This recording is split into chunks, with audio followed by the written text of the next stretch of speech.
different skills that perhaps I've developed in my medium-term career to date. I'll probably just touch on one at the moment, so I won't steal the thunder for the rest of the panel. But one particular skill set at the moment that we're really working on, and I've certainly worked on over the last few years, is around leadership and capability. And it's certainly something that you find, particularly after you've been in your career for a couple of years, the importance of leadership development once you move beyond the sort of core technical competencies that you typically do pick up in the first few years. So there's particularly a focus area within Shell, and we put a huge amount of investment into leadership development. It's certainly something that I've benefited from in my career at Shell to date. So it's certainly one area that I'm really trying to focus on as you progress through your careers. Thanks.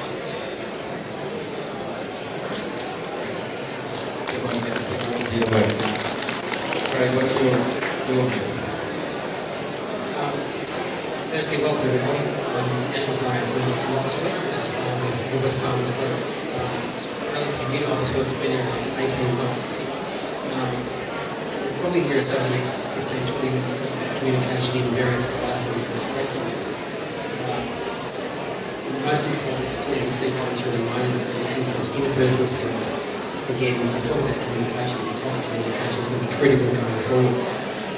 All you graduates are growing up in a world of technology with Twitter and Facebook. We'll talk about that later on. It's going to be a real skill going forward how you actually take that technology and integrate that into the workplace and communicate with both internal and external stakeholders. Claire? Thanks, Craig. Welcome everyone tonight. My name is Claire Leger. I'm the Finance Director for Telstra Business. I guess one of the skills that we are really looking to in our graduates and something that we're focused on is around business partnering. So it's very much about being able to engage closely with our business partners across the organisation. So moving away, I guess, from those, traditional technical competencies around, our stewardship and transactional type functions, more to actually working closely with the business to help them actually drive strategy and also execute strategy. And with that, I think comes the requirement to have the work collaboration skills. Hello everybody, my name is Aaron Rexecti. I work as the Australian Tax Manager for LNG. Been in the mining industry for about 2 years, and prior to that I was a tax manager at National Foods for about 7 years. In terms of skills that I think would be relevant for an up-and-coming graduate, found recently that presentation skills in terms of presenting information to either superiors or peers, that's taking on a lot more relevance these days, and in terms of the information that you're required to present, people are asking now for information to be presented in a simple, easy manner to understand, and I think everyone understands that accountants do have all the basic skills, but in terms of communicating that to management and to peers, I think that's really important going forward. So if I maybe take everybody a step back to being a graduate again, and some of us it's going to be harder to remember than others, but if we go back, how important is it to really get the apprenticeship and understand from your point of view the basic skills of debits and credits and reconciliations and what a balance sheet is, and the fact that P&L is really just the movement between two balance sheets? Because a lot of the time we talk about the sexy stuff, but how important is the basic apprenticeship and the basic skills to what you're looking for in future accountants? So maybe we can start with Shell. Okay, it's actually quite an interesting question, and certainly when I started in finance just a couple of years ago, it was a lot more about the debits and credits and things like that. But what we've found is, and I can probably speak for all of the organisations up here, is a lot of our work is actually offshore now. So last week I spent the week up in Manila and Kuala Lumpur with our shared service centres. A lot more of what we do now is, number one, managing the shared service centres and making sure that they're the ones that are actually doing the deficit and credits. And what we're starting to move now into is the space of actually starting to interpret the data a lot more. And as our systems become smarter and smarter and more integrated, we're actually finding that the in-depth analysis on those types of things and the insights that we can provide into the business have certainly moved leaps and bounds from where we were a number of years ago. And that's a space that we're moving into now, as has already been talked about, business partnering.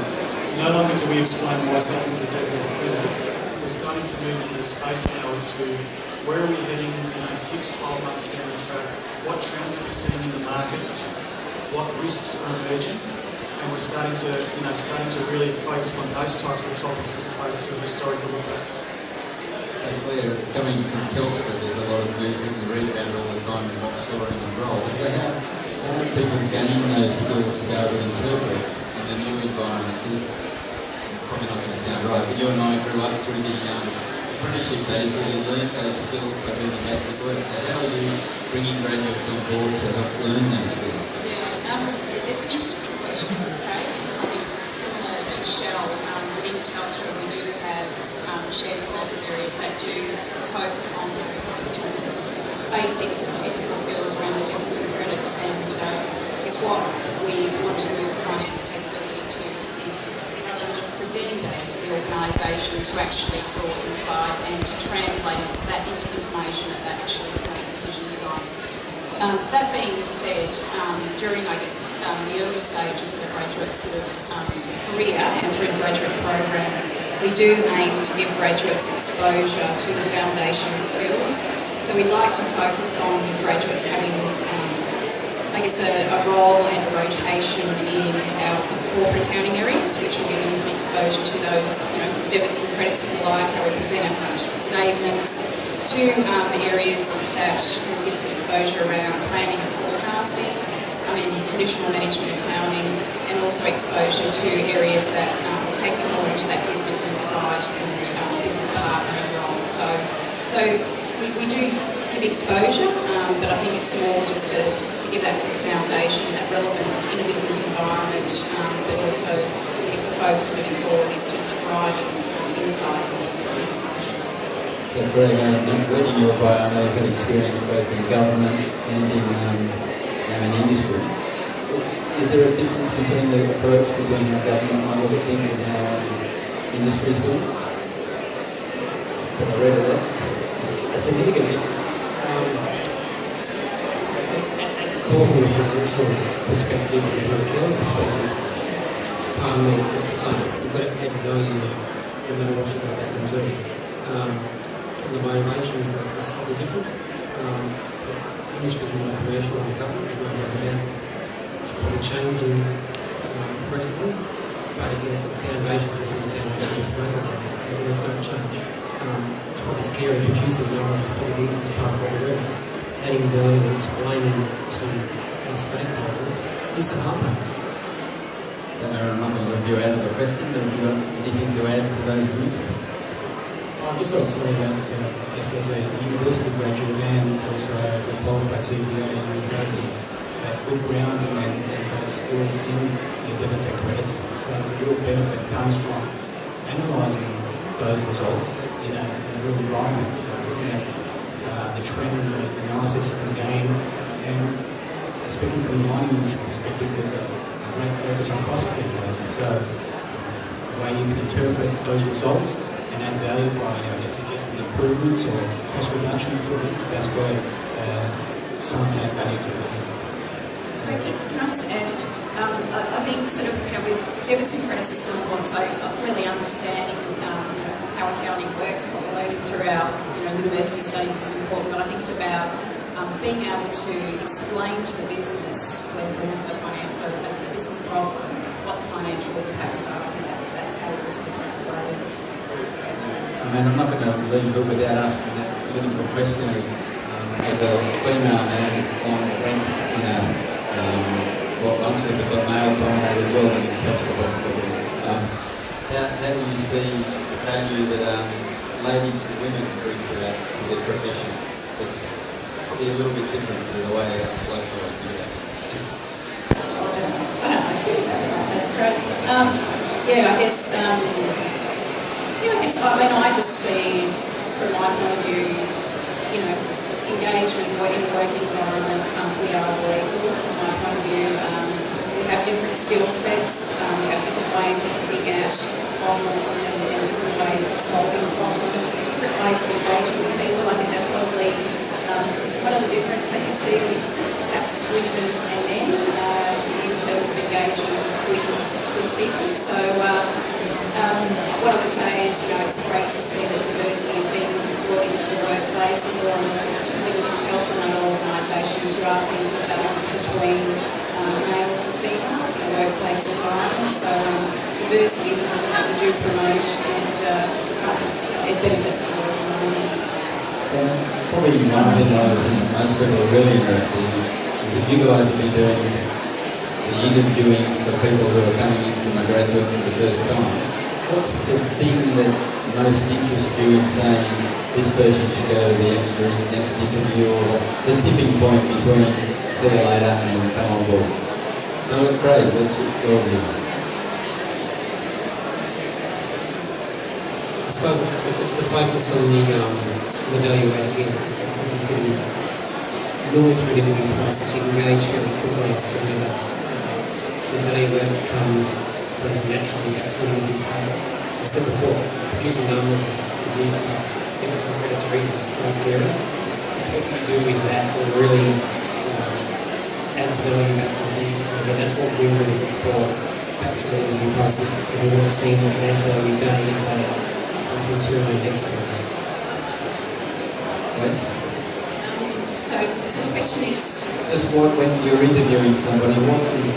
Because I know within KPMG environment, there's probably 2 or 3% of the people who interview actually get a job, and maybe 5% of the ones that interview get to the second stage. What is it that would make you decide this person should come forward? Because generally the results you see on the CVs and the university, it's already done by paper, below that grade, don't bother. But then all of a sudden it comes down to the interview. What's the thing in the interview that tips them for you? Yeah, I think it's the sense of their ability to communicate well, showing examples of their ability to collaborate and work within teams is really important. That's why I would recommend preparing your CVs and so forth. Bring out those experiences that you've had where you've been involved in teams and driven some leadership roles. And in answering some questions within your interviews, it's not just about being part of the team, it's about that role that you played in the team and showing qualities where you are very solution focused. Another aspect I think is demonstrating that you're a challenging individual is really important, that that you're not happy with the status quo and you're willing to challenge is probably another skill set that we're seeing. We'll give Aaron a go on the end there, he's not getting much to say. Thank you. I think with interviewing person for a role, I think again communication is important.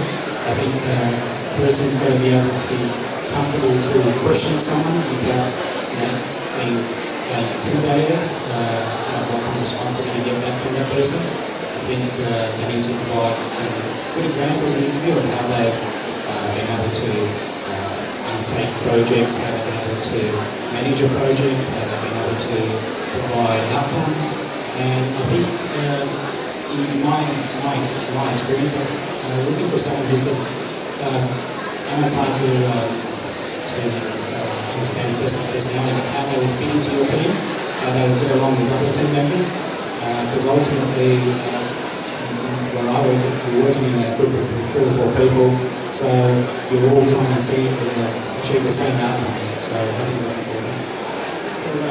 We haven't got a huge amount of time, but are there questions from the floor that people would like to ask? Can I just introduce yourself and ask the question? Hi, my name is Lucy Brooke. I'm studying at